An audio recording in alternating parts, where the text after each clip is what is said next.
అభినేత్రి అభినయ నేత్రి నట గాయత్రి మనసారా నిను కీర్తించి పులకించినది ఈ జనధాత్రి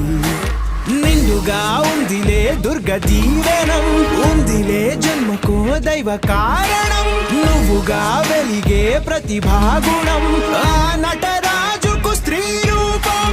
కళకే అంకితం నీ కణకణం వెండి తెరకెన్నడో ఉందిలే రుణం పేరుతో పాటుగా అమ్మనే పదం నీకే దొరికిన సౌభాగ్యం మహానటి